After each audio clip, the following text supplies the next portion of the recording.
Quest'anno, come altri anni, si ripete la mostra del pezzo unico ed è un evento nell'evento stesso della fiera. Il pezzo unico è un qualcosa che si è voluto creare per avere la possibilità di carpire anche l'attenzione di eventuali collezionisti che amano appunto acquistare i pezzi unici.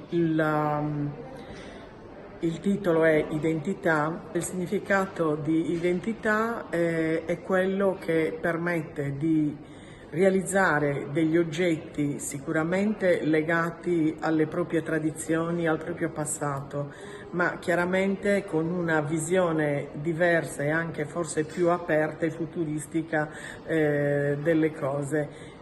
Si pensa sempre che l'identità è un qualcosa che lega esclusivamente, che chiude anche un territorio, mentre l'identità per me è un qualcosa invece che unisce, e la diversità è l'aspetto più piacevole di questo mondo.